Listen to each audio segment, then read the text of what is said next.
나와 같이 되기를 원하나이다 라는 제목으로 은혜를 나누겠습니다. 여러분은 어떤 일을 할 때 가장 즐겁고 신이 나십니까? 오늘 시온성가대 보니까 찬양할 때 제일 신나시는 것 같아요. 여러분은 뭐 할 때 제일 신나십니까? 뭐 할 때? 어떤 분은 밥 먹을 때 제일 행복하다고. 난 먹을 때 제일 행복하다. 저는 어떨 때 신난다고요? 잘 때. 저는 딱 침대에 딱 밤에 누울 때 이때가 제일 행복합니다. 아무도 저를 터치하지 않는 행복한 시간입니다. 이렇게 좋아하는 것. 사람들은 저마다 자기가 좋아하는 것을 할 때 가장 행복해합니다. 우리 주변에 많은 동호회가 있습니다. 운동을 좋아하는 분들도 있고 등산 좋아하는 분들이 있어서 모임들이 있습니다. 너무 무리해서 근육이나 관절이 상했는데도 그거 좀 치료하고 조금만 괜찮아지면 다시 또 산으로 체육관으로 운동장으로 나가는 분들이 있습니다.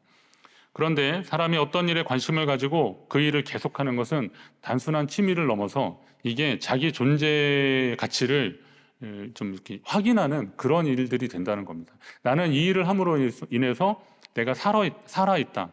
내가 존재한다. 철학자 그런 거잖아요.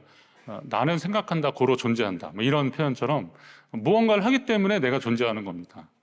자, 그러면 하나님의 부르심과 복음 앞에서 겸손했던 바울은 그것을 전파하는 일에는 언제나 열정이 넘쳤습니다. 사도행전 기록을 계속 보시면서 우리는 그것을 보고 있습니다. 그는 복음 전파하는 일은 당연하고 내가 이것을 전하지 않으면 화가 있을 것이다. 이런 정도로 이 일에 열심을 냈습니다.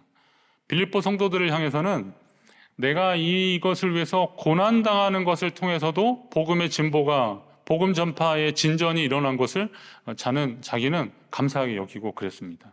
고난당하고 어림당하고 그리고 핍박받고 갇히고 막 그랬는데 이런 걸 통해서 사람들 사이에서 바울의 얘기가 나오면서 바울이 전하는 내용이 그게 십자가 복음이잖아요. 그런 얘기 나오는 것이 오히려 이런 일들을 통해서 복음의 진전이 이루어지는 것을 바울은 굉장히 감사하고 그랬습니다. 그럼 여러분은 열정을 다해서 하는 일들이 무엇이 있습니까? 적어도 한두 개는 있어야 될 텐데 여러분이 삶의 마지막 순간까지 하고 싶은 일은 과연 무엇이겠습니까? 사람은 좋아하는 일이 있고 잘하는 일들이 있습니다. 뭐 다 비슷한 얘기 같지만 자기가 좋아하는 일이 있고 잘하는 일이 있는데 만약에 자기가 좋아하는데 그 일을 잘 못하면 옆에 있는 사람들이 좀 힘들어질 수도 있고 막 그렇잖아요. 그러니까 잘하는 일은 사람들에게 칭찬받을 수는 있어도 그 일이 행복하지 않으면 오래 할 수는 없습니다. 대기업에 취업한 어느 청년이 한 1년 다녀보더니 저거는 그만해야겠다고 그러더라고요. 그래서 누가 이걸 왜 그렇게 바라고 모든 사람들이 바라는 경쟁률이 막 보통이 아닌데 그걸 했는데 왜 그만두냐 그랬더니 자기는 무슨 부속 같은 느낌이 들어서 나는 이 조직 안에서 정말 힘들다 이런 얘기를 하더라고요. 저는 그 청년이 그렇다고 해서 뭐 거기서 열심히 일하는 다른 직원들이 생각이 잘못됐다고 보진 않습니다.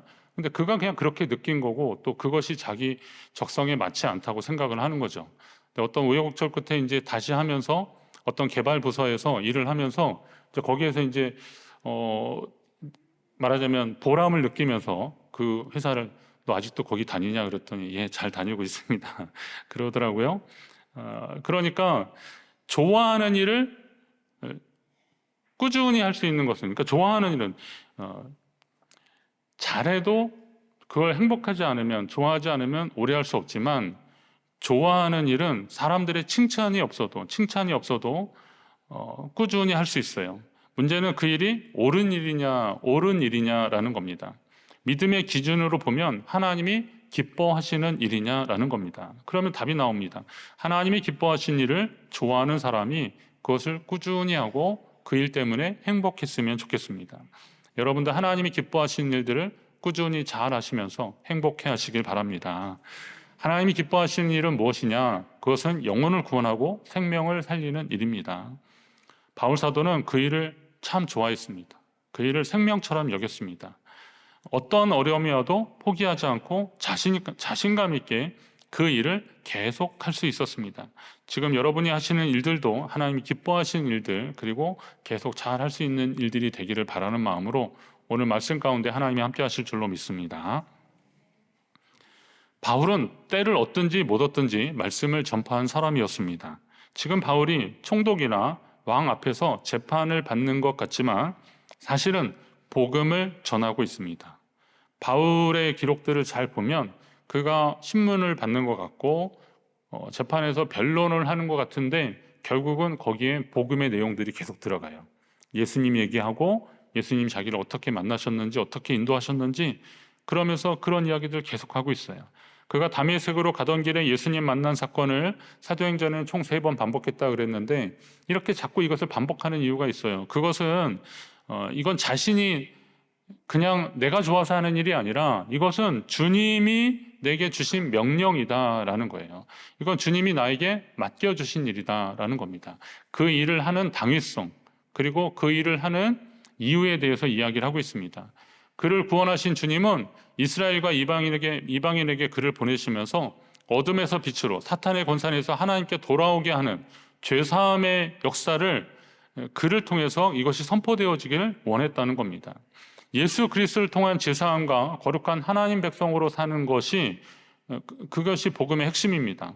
바울은 조금 더 진전된 복음의 내용을 진술하고 있는데 그리스도가 고난 받으실 것과 죽은 자 가운데서 먼저 살아나셔서 이스라엘과 이방인들에게 빛을 전하시게 하려고 이것이 주님이 행하신 일이고 또 우리에게 맡겨주신 일이다라는 겁니다. 그런데 이 이야기들을 지금 아그리빠 왕 앞에서 이야기를 하면서 이게 사실은 성경에 근거한 내용들이라는 것을 이야기해 주는 겁니다. 이사야 42장, 49장, 이사야 60장 이런 거 근거해서 그리스도가 고난 받으시고 그리고 죽으시고 부활하셔서 이스라엘과 이방의 빛이 되시려는 것은 이미 성경에 예언되어 있다는 거예요. 이건 또 다시 말하면 내 이야기가 아니라는 겁니다. 성경에 기록된 것이 예언이 이루어진 것이고 그리고 그 일을 부활하신 주님이 나를 직접 만나 주셔서 그 일을 하게끔 나에게 명령하셨다는 겁니다. 그러니까 바울은 그런 일을 하는 자기의 모습을 자기의 그 상황을 열심히 설명하는 겁니다. 그런데 이게 성경에서 예언되었다는 말은 아그리빠 왕한테는 좀 부담되는 말입니다. 바울이 말하는 내용은 성경에 기록된 하나님의 약속에 근거한 것들인데 이 성경 자체를 부인하면 유대인들을 통치하는 왕답지 않은 것이고 인정하자면 왜 그러면 약속대로 이루어 주신 예수를 그리스도로 메시아로 인정하지 않느냐라고 하는 그런 공격을 받을 것이 뻔합니다. 그러니 아그리빠 왕은 이러지도 못하고 저러지도 못하고 있는 그런 상황이었습니다. 선뜻 대답하지 못하는 상황입니다. 결국 이것을 지켜보던 이 총독 베스토가 바울아 내가 미쳤도다 내 많은 학문이 너를 미치게 한다 라고 그렇게 얘기합니다. 여러분 누가 여러분에게 당신 미친 거 아니야? 막 이러면 마음이 어때요? 넌 뭐야? 막 그럴 겁니다. 그런데 내가 미쳤도다 하는 겁니다. 총독이 볼 때 이게 죄인이라면 자기 죄 없음을 막 어떻게든 얘기를 하거나 아니면 그럴 수밖에 없었던 변명을 좀 하면서 좀 자기를 좀 잘 봐달라고 그렇게 용서를 구하고 그래야 되는데 바울이 이게 좀 더 당당해지고 더 담대한 걸 보니까 베스토 총독 입장에서는 이게 이상한 거예요. 그래서 듣자 하니까 저 바울이 헬라 철학도 많이 했고 히브리 그 유대 공부도 많이 한 것 같은데 유대교 공부도 많이 한 것 같은데 그걸 많이 하니까 중간에서 좀 헷갈려서 미친 거 아니냐라고 하는 그런 이야기를 한 것이죠. 하지만 바울은 멈추지 않았습니다. 그러면서 뭐라 그래요? 베스토 각하여 내가 미친 것이 아니라 진실을 말하고 있습니다. 나는 참되고 온전한 말을 하고 있습니다. 저는 미치지 않았습니다. 여러분에게 누군가 말려도 포기하지 않는 열정이 하나쯤은 있으십니까? 과연 그게 뭔가 한번 생각을 해보십시오. 누가 도시락 싸들고 말리는데도 나는 이거 정말 꼭 하고 싶어 하는 일들, 그것이 내 고집에 의해서 하는 것이 아니라 우리 하나님께서 여러분에게 맡겨주신 일들이라면 그 일들은 정말 귀한 일들 아니겠습니까? 바울이 이 일이 구석에서 일어난 일이 아니다, 이 일은 한쪽 구석에서 행하는 것이 아닙니다 라고 하는 것은 그가 자신 있게 말할 수 있는 이유는 부활의 주님을 만난 후 목숨 걸고 부활 사건을 증언하며 살았던 성도들이 있었기 때문에 그들의 그 모습을 봤고 자기도 그렇게 살기를 결단했기 때문에 이런 이야기를 할 수 있는 겁니다. 우리 가운데도 이런 믿음의 동역자들이 그들의 간증이 더 넘쳐나기를 간절히 바랍니다. 바울은 자신이 미치지 않았다는 사실을 증명하는 대신에 더 자신 있게 복음을 전파하기 시작합니다. 아그리파 왕에게 선지자를 믿으십니까? 라고 묻습니다. 옆에 분에게 묻습니다. 하나님을 믿으십니까? 아니, 뭔 소리 하는 거야? 내가 그러니까 여기 와 있지. 할 수 있는데, 이 아그리파 왕한테 성경을 믿으시냐 이 말, 아니 선지자를 믿으시냐 이 말은 뭐냐면, 아그리파 왕은 뭐 그가 저쪽 그 이두메 지역에서 올라온 사람이고 어쨌다 하더라도 일단 유대 지역을 통치한다는 것은 유대적 배경을 가지고 유대 교인들과 같이 맞춰가는 통치하는 사람인데, 선지자를 믿느냐 할 때 이 선지자는 그 복음서에서 율법과 선지자 이런 표현들 나오잖아. 이거는 그냥 구약을 말하는 거거든요. 그러니까 구약 성경을, 그러니까 선지자를 믿느냐는 것은 아그리파 왕이요, 왕은 성경을 믿으십니까? 성경을 인정하십니까? 이런 거예요.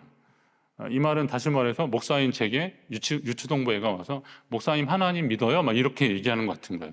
그러니까 뭐 성경이야 당연히 믿는 거잖아요. 잘 아시는 줄 아나이다. 뭐 그러니까 믿으시는 줄 아나이다. 이렇게 뭐 자기가 자문자답을 하는 형식으로 당연히 그렇다는 겁니다.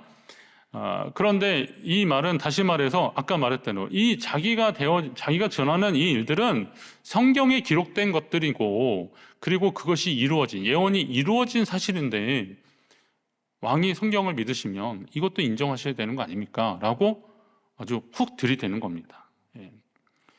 자, 이제 아그리파 왕이 고민에 빠진 거죠. 말씀드린 대로 이 선지자로 대표되는 성경에 대한 믿음을 부인할 수는 없을 것입니다. 유대인의 왕으로서요. 만약 그가 긍정적인 대답을 하게 되면, 그렇게 되면 예수를 메시아로 믿는다고 인정하게 되는 것이고, 그러면 이제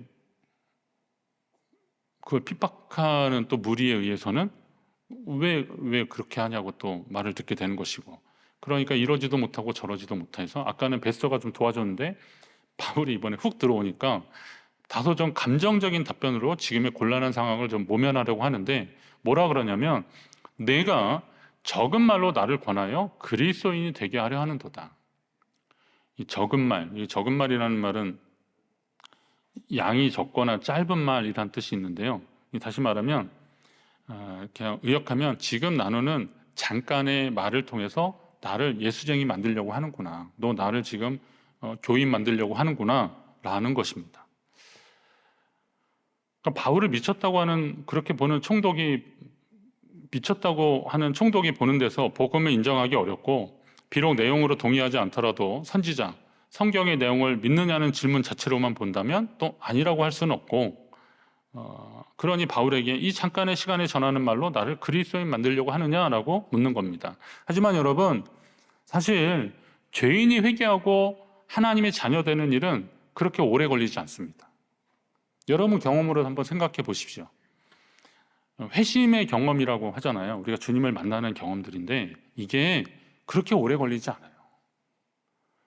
구원의 사건은요, 이 회심의 사건은 오래 걸리지 않습니다. 내가 만일 내 입으로 예수를 주로 시인하며 또 하나님께서 그를 죽은 자 가운데서 살리신 것을 내 마음에 믿으면 구원을 받으리라. 사람이 마음으로 믿어 의에 이르고 입으로 시인하여 구원에 이른다. 바울이 로마서 아주 대표적인 말씀 중에 하나인데, 여러분 이거 잘 보세요. 마음으로 믿고 그리고 입으로 시인하고 이런 일들이잖아요. 근데 확실한 것은 우리가 마음으로 예수님을 영접하고 입으로 예수님을 시인하면 구원을 받는다는 거예요. 이건 그렇게 오래 걸리는 일이 아닙니다. 이보다 더 중요한, 더 정확한 약속들은 없습니다. 구원을 얻기까지 필요한 것은 시간이 아니라 믿음과 은혜라는 겁니다. 저도 어릴 적에 그 유치부 제대로 구성된 교회에 있는 교회들이 많지 않았거든요. 저 어릴 적에는. 근데 제가 유치부 나왔고, 그리고 유초등부, 중고등부 계속 다녔는데 성경 이야기 많이 듣고 노아 얘기 듣고 뭐 아브라함 얘기 듣고, 노아가 이렇게 뭡니까 이렇게 종류별로 이렇게 할 때 그걸 무조건 어떻게 다 그걸 끌고 왔을까 막 이런 별 생각도 다 해보고, 근데요 막 질문도 하고 막 그러면서 교회 학교 잘 다니고 그랬거든요. 근데 제가 교회를 그렇게 오래 다니다가 중학교 때 주님을 확실히 만났거든요. 중학교 때 소위 말하는 이제 인격적으로 주님을 만났다 이런 표현하잖아요. 정말 주님을 인격적으로 만났어요. 그렇게 만나니까 주님과 저와의 관계가 확 달라지더라고요. 뭐 제가 갑자기 진이었습니다. 천재가 되고 그런 건 아니에요. 그런데 그래도 주님이 저를 만나 주시니까 제 삶에 있어서 목표가 정해지고 또 삶이 달라지는 그런 경험들을 하게 되고 주님에 대한 저의 생각이 달라지는 그런 역사. 근데 이거는 순식간에 일어나는 일들이더라고요. 보니까 마음으로 믿고 입으로 시인하는 그런 가운데 주님이 주시는 은혜라는 거죠.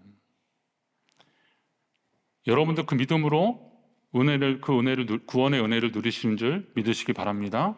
지금 그러시는 겁니다. 교회 오래 다녔다고 해서 구원의 확신을 그냥 자동적으로 몇 년 차에 얻어지는 것이 아니라는 거예요. 그건 다시 말하면 아무리 오래 다녔어도 내가 인격적으로 주님을 만나는 그 경험의 순간들은 꼭 만드셔야 되는 겁니다. 이 스토리를 만드십시오. 이걸 만드십시오. 아직 없으면 제가 그냥 가끔 얘기하는데 금식하고 기도하십시오. 예. 금식하고 기도하고 주님 저한테 그 경험을 꼭 달라고 기도하십시오. 사모하십시오. 그리고 혹시 그 기억이 좀 희미해졌다고 해서 그것을 다르게 할 건 없고요. 그때부터는 어떻게 하셔야 돼요? 성령 충만함을 위해서 구하십시오. 하나님, 그때 주님을 만난 그 기억이 저에게 더 새로워지고 그리고 하나님 은혜 가운데 이것이 더 놀라운 열매로 맺어질 수 있도록 하나님 앞에 더 기도하십시오. 바울이 아그리빠 왕에게 선포합니다. 말이 적으나 많으나 당신뿐만 아니라 오늘 내 말을 듣는 모든 사람도 다 이렇게 내가 지금 이 결박이라는 표현을 했지만 그가 정말 꽁꽁 묶였는지 어땠는지 그냥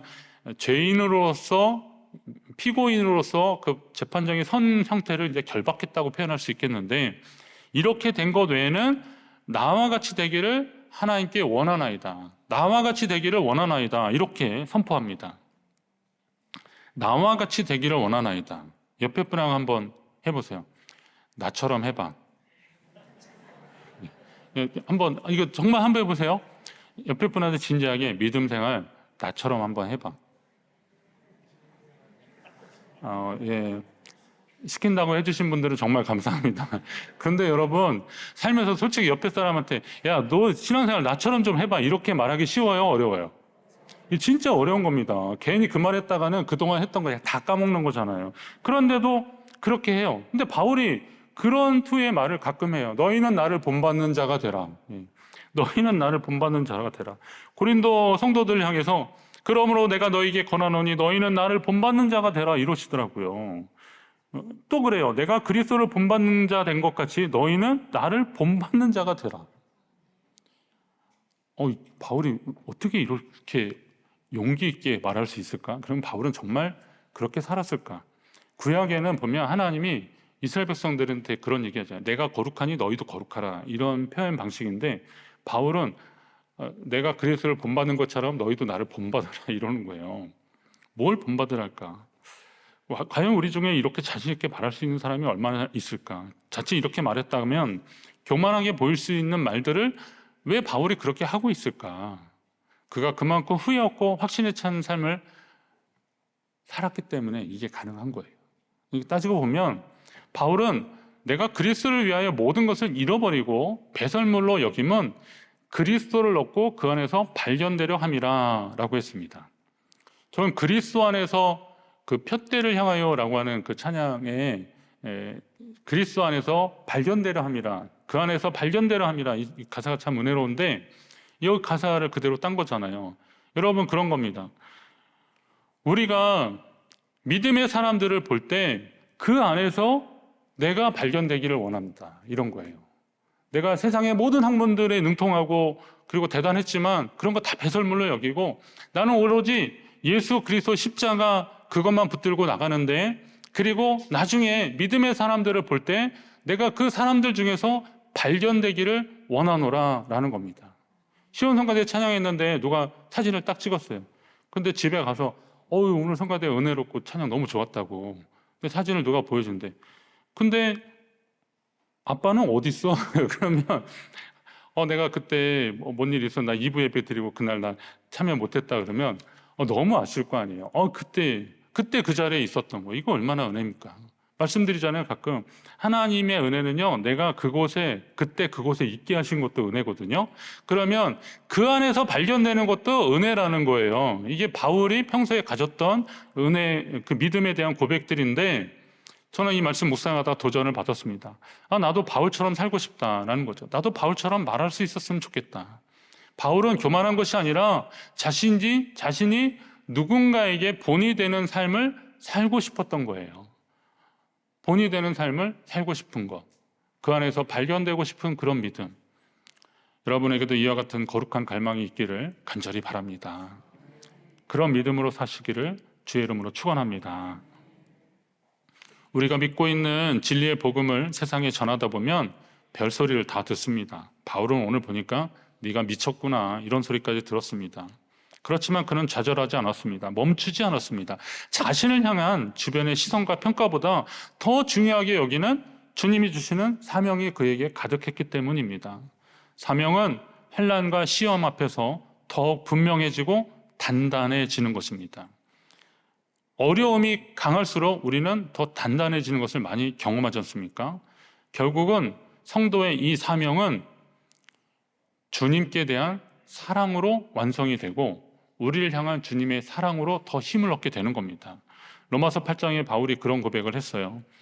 누가 우리를 그리스도의 사랑에서 끊으리요? 환난이나 곤고나 박해나 기근이나 적신이나 위협이나 칼이라. 그러면서 이 모든 일에 우리를 사랑하시는 이로 말미암아 우리가 넉넉히 이기느니라.